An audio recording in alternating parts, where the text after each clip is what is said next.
As the mother of a 21-year-old Marine for the past year, who's looking at deployment sometime next year, I sincerely fear the approach of the media, how much they disclose, and how much our political leaders tip the hand of what is going on in our war. I love the fact that Bob Woodruff had the courage and the support of his family to write a book. Taking the time to share with the rest of the world what happens with a traumatic brain injury. How many of us could survive a relationship of a broken body? How many children are dealing with that in this room of our relationships? On the north end of Grand Rapids, we have one of the largest nursing homes in the country. We as a country made a promise that we would care for our veterans. And I wonder how many people here will put their money where their mouth is on that promise. I have the honor of being the sister of a career man from the Vietnam era.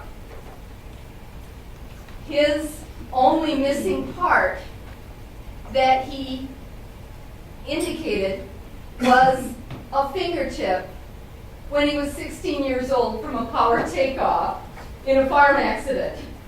He had 2 tours of duty in Vietnam for heavy equipment.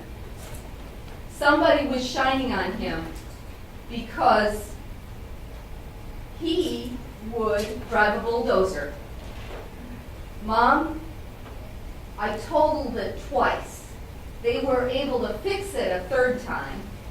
How lucky can one be? When it was time to vote, my husband, the 5-year veteran of that era, said the Republicans tend to take better care of the military folks than the Democrats had a history of doing that. And I waited a long time to really decide who to vote for. And when I learned that I was wrong, it was okay.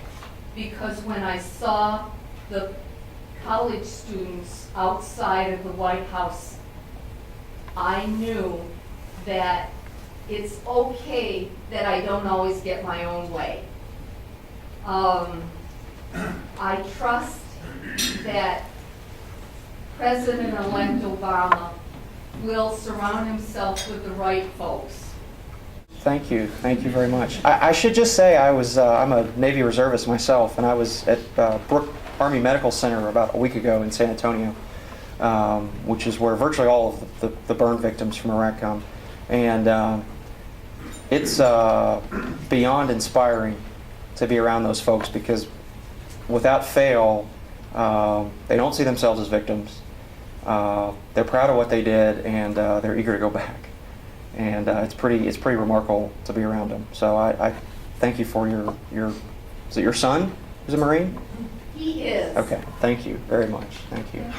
Who else? Way in the back.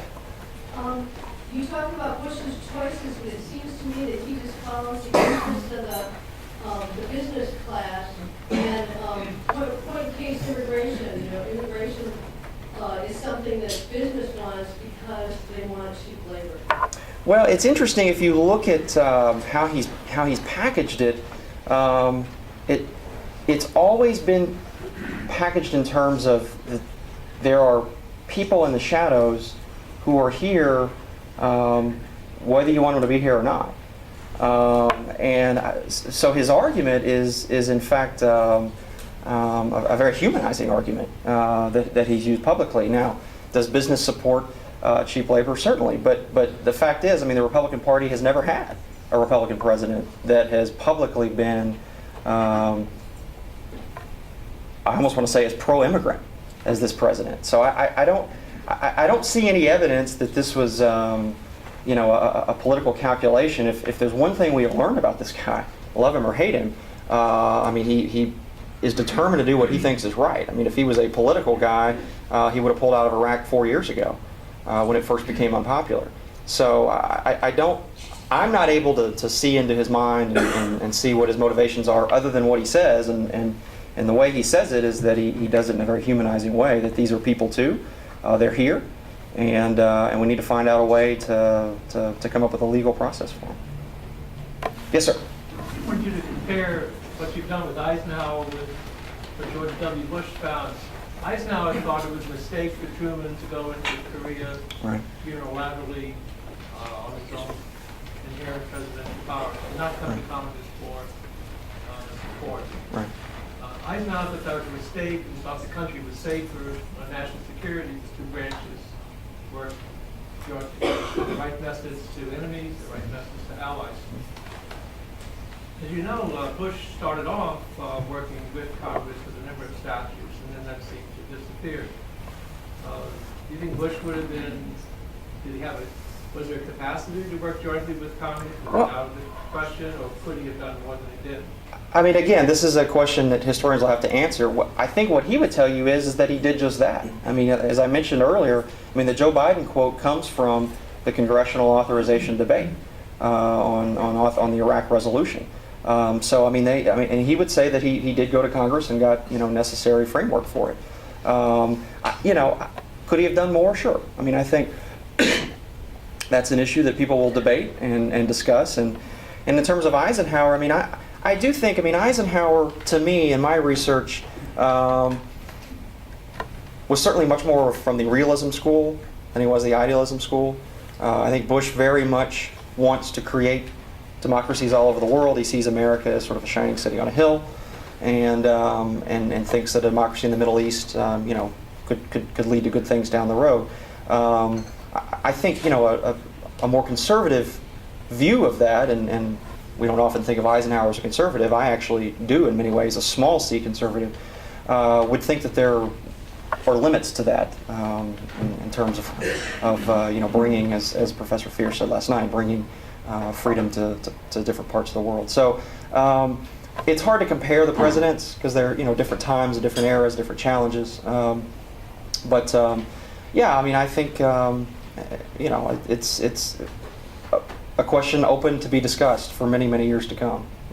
No question about it. Gleaves. Yes, at the Hauenstein Center Leadership School, we are constantly in search of case studies that we can show to students that show the strengths and weaknesses of leaders.